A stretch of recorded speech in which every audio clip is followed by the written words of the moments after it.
Hello, welcome to my frequently asked questions. Today I'm answering a commonly asked question: how do I find the very best face and neck lift surgeon for me?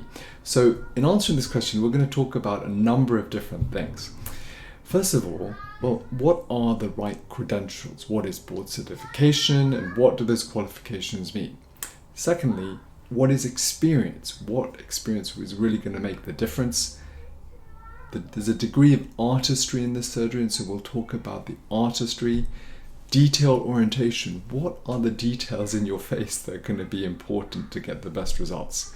We'll also look at the effects of reviews on different doctors and surgeons, and then I will talk to you about a number of different cases. I'll go through different scenarios and different patients with before and after photos to give you an idea of what will make a difference to you. And then finally, my personal tips on how to get the best possible results.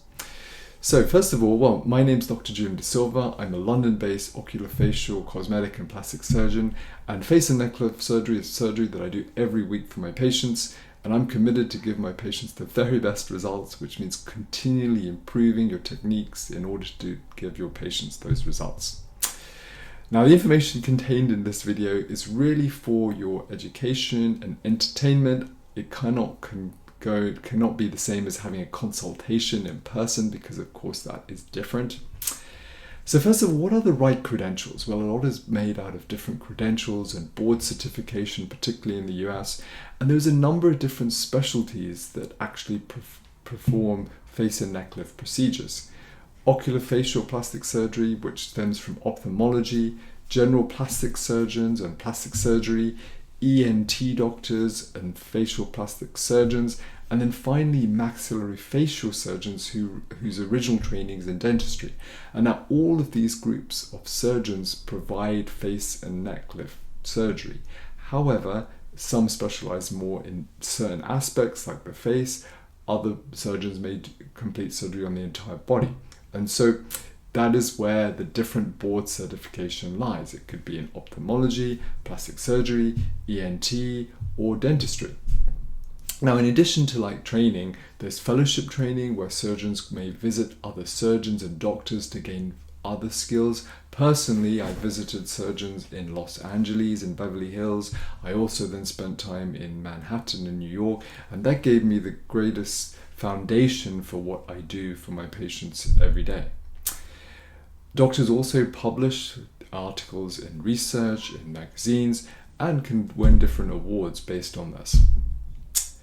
So what is extensive experience? Well, you really want a face and neck lift surgeon who's really completing face and neck lift surgery every day, because there's a lot of art to this surgery. And some doctors may be primarily treating body surgery like breast augmentation or liposuction, but you really want a surgeon who's dealing with the face, because millimeters really do make the difference. How much of your surgeon's week is taken up by face and neck lift surgery? Is it every day? Is it one day a week? Well, these are important questions to know. How many years have they been in practice? And Malcolm Gladwell wrote this incredible book, Outliers, which really amplified that to be a true expert in any area, you have to spend at least 10,000 hours in that area. And 10,000 hours is really years of dedication in a field. And that might be as a professional athlete, that might be as an author, but it also is in terms of surgery. Experience in face and neck lift surgery really comes from hours of dedicated work in the operating theatre. What about artistry?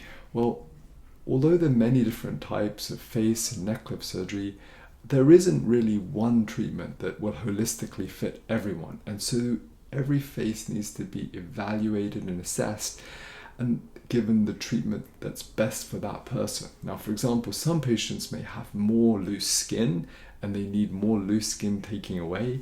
Other patients may have more volume loss and they may benefit from volume being added through fat transfer or implants. And then other patients, well, it might be the quality of the skin and fine lines. And so there's a degree of artistry in this kind of surgery, and I sometimes use the golden ratio in terms of evaluating a face and looking at what will give the most beautiful facial characteristics. For example, if you have a slightly weak or asymmetrical chin or jawline, well, it may be that is of significant importance in the artistry of the face to give you the best result. Detail orientation. So when you look at this patient, you may think, well, really, like there's a lot of looseness in the neck and a lot of the change of the skin quality is gone and the effects of gravity. And certainly this patient, when she presented to me, the only thing she really noticed was the changes in her neck. But when you look at her face as a whole, you can see, well, it's actually this area here that has come down with gravity, and this has created this shadowing and hollowing under her cheek. In addition, there's the skin quality, there's fine lines and marionette lines, and so the actual quality of the skin has got like aged. Other changes, well, the jowls, the cheek volumes drop down, creating this cushion of soft tissues along the jawline. And of course, there is loose skin and banding in the neck. And so this patient has changes in the neck, changes in the muscle underlying the neck. The platysma muscle has become loose and needs tightening. There's the effect of jowls, where the volume has dropped along her jawline, changes with gravity, changes with volume loss. There's deepening of the nasolabial and marionette lines. There are these kind of fine perioral lines. There's evidence of sun damage to the skin, and she also has a slightly smaller chin. And these are just some of the characteristics that are important to look at to give this patient the very best result. Personally, I like a deep plane facelift because in terms of anatomy, it restores the anatomy to where it used to be. And by that I mean a deep plane facelift lifts upwards vertically in this direction, and you can see how that restores like the jowls to where they used to be and replaces that volume, that shadow that had come down with gravity. Most face and neck lift surgery tends to pull towards the ear and involves pulling the snaz or removing the snaz or plicating, stitching the snaz, and that also gives an improvement, but it doesn't necessarily restore the volume to where it used to be. So this is diagrammatic demonstration of a deep plane facelift, elevates upwards, restores volume to the cheek, and it creates that more youthful and attractive V-shaped jawline. Well, in terms of detail orientation, well, we covered some of that in that it really means looking at each of the aspects of the individual's aging to give you the best result. And that may be gravity, that may be volume loss, adding volume, it might be removing loose skin, it might be looking at skin quality and using laser and regenerative medicine to improve the quality of the skin, or it could be because someone has like a slightly smaller chin or prominent buccal fat. Millimeters really make the difference. So when it comes to your face and neck, it's not necessarily centimeters, it's millimeters that will make the difference. Well, there's reviews for everything in life now, and certainly doctors and surgeons have many reviews as well, and it's important that the majority of the reviews are positive, and also it's important to know about the experience you're going to have, because one aspect is the result from the surgery, but the other important factor is how you're looked after and cared for, and that can be really amplified in the reviews of doctors, surgeons and hospitals. So now let's look at a few cases and have a look at their results and what could make a difference to you. So this is a patient with classical changes in their face and neck, in that there's effective gravity, there's this kind of jowls, there's loose skin and looseness of the platysma muscle in the neck, and there's some volume loss. And so in the after photograph, well, deep plane face and neck lift surgery has lifted everything upwards, which has restored her chin and jawline. The neck muscle, the platysma, has been tightened like a corset, and often it will feel a bit tight and numb initially, and that creates this more youthful jawline and neck, which of course is more youthful and attractive. What about volume? Well, some patients have lost volume, and most people lose some volume with aging, and sometimes that can be restored partly with non-surgical means. I personally like to use fat transfer at the time of surgery because 50 to 60% of that fat will survive long term for years after the surgery. And every year you are naturally losing a bit more fat. So in this lady, well, she just had there's some shadows and lines, nasolabial lines and marionette lines. So adding volume through fat transfer not only has lifted the areas that have dropped, but it's just softened all those shadows and contours. So she looks far more youthful from the volume that's been added in addition to face and neck lift surgery. How about the male neck? Well, the male neck, often it can be loose skin, and sometimes this is unflatteringly called a turkey neck. And often it requires not just tightening the loose skin, tightening the muscle underneath that area, the platysma, like a corset, and lifting everything upwards, because everything is always coming down with gravity, and so we want to lift things back to where they used to be. The scars are very important in men, because men have shorter hair, and there's no way of hiding the scars with hair. And so other considerations are also the beard, because lifting 2 centimeters of loose skin, your beard growth can move all the way to your ear. So a lot of consideration needs to be given to the design of the scars in order to keep them concealed and difficult to see, and also to avoid you having to shave all the way to your ear. And so in a man, the scars are very important, and the choice of where the incisions are made needs to be discussed in length. But generally, these things can be made quite discreet. So how about a mini facelift? Well, this is really for patients who have relatively mild aging and minimal changes in the neck. Now, some patients are going to benefit from this, particularly if they have modest changes in the platysma. Lifting the face primarily will restore the jawline, will restore the volume to the upper part of the cheek, and increase the kind of shape of the neck and jawline. Now, not all patients are going to be suitable for mini facelift, because if there's more changes in the neck, well, really you're going to need a face and neck lift to get the best results. How about patients with smaller chins? Well, sometimes part of the changes in your neck are in relation to your chin. So in this patient, you can see, well, the chin is actually a long way behind her lower lip. Now, in a perfect world, your chin would lie within 2 or 3 millimeters of a vertical line from your lower lip. Now, if your chin sits further back, well, in some patients, augmenting the chin, such as with a chin implant at the same time as face and neck lift surgery, not only will it give you a better profile, well, it will give you better facial balance, better facial harmony, and it will increase the attractiveness of the overall result. You can see in this after photograph, not only is the neck and jawline more defined, well, before her neck started almost where her chin is, whereas now this angle between the jawline and the neck is much more defined.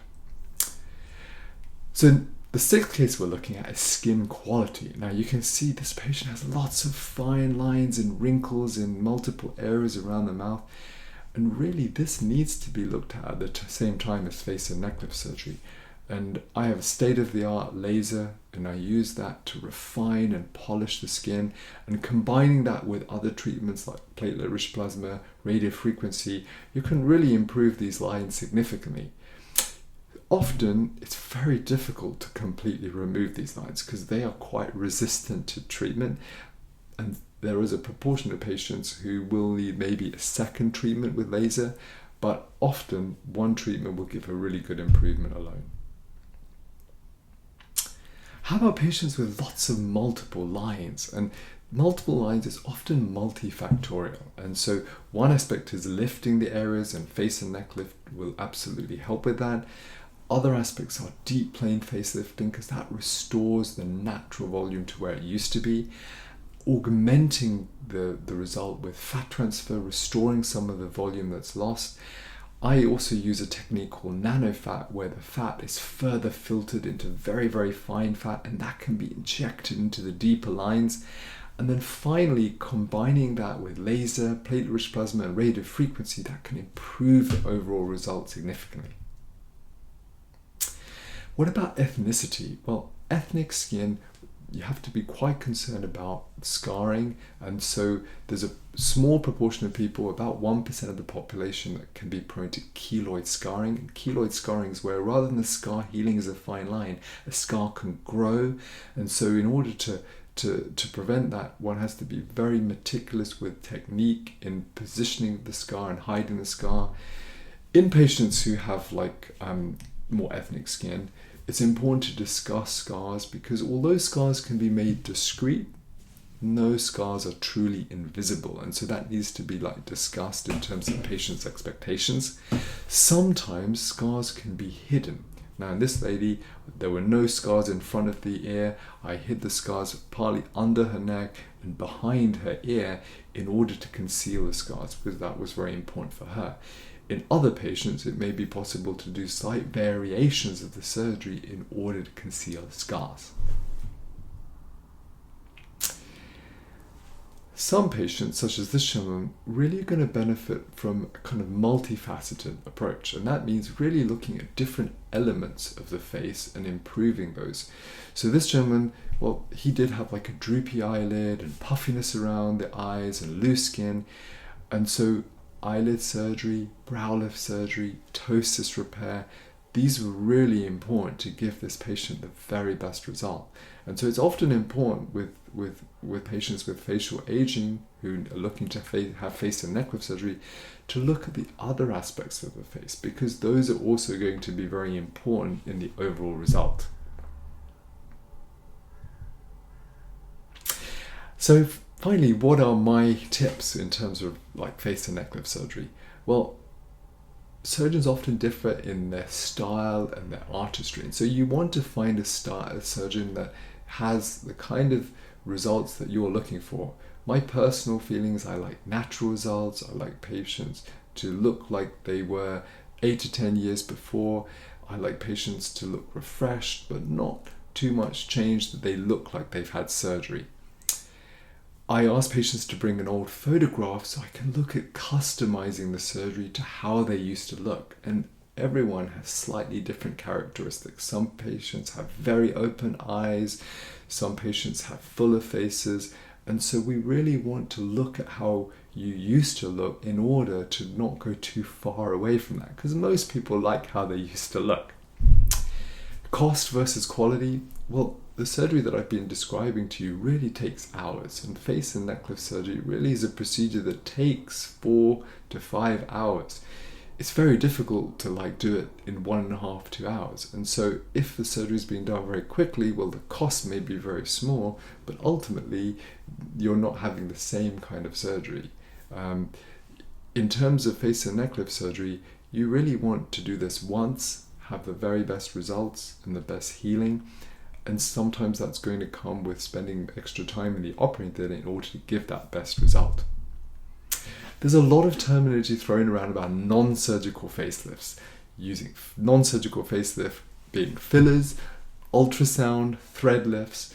Now, of course, none of these are truly facelift surgery. There really isn't such a thing as a non-surgical facelift that can truly take away loose skin, restore lost volume, lift the underlying anatomy to where it used to be. And so there's a lot of terminology that is not true non-surgical facelifts. What about patient experience? Well, it is a journey. It is undergoing surgery. There is a recovery with this. And so it's important that you meet with your surgeon and the team and really feel comfortable in having this procedure, because it's a bit of an emotional journey and you want to be able to have the support for that journey. Another thing is, if you've recently undergone through kind of a significant life event, whether it may be a difficulty with relationship, breaking up with a long-term partner, difficulties with work or your profession, you really want a considerable bit of time before undergoing facial surgery to allow some of that emotional element to pass away, because if you're in quite a high state of emotion, it can make the recovery more of a roller coaster. In terms of operating facility, well, I used to use 2 private hospitals and take my patients to a private hospital, but often patients would be slightly perturbed by something that happened at the hospitals. So now I have a dedicated surgical center where all my patients have a state-of-the-art treatment in a surgical center that's specifically designed for facial surgery, and no other surgery is done in that environment. And that's been particularly helpful in the last few years with COVID, because we've been able to protect patients from potential issues from going to an operating theatre. And then we talked about life events. You really want to do this when you've got a stable quality of life and you're looking to an improvement. So finally, well, we've talked about a lot of aspects of facelift neck lift surgery today. We talked about what are the right credentials, we talked about what's experience, we talked about the artistry of face and neck lift surgery.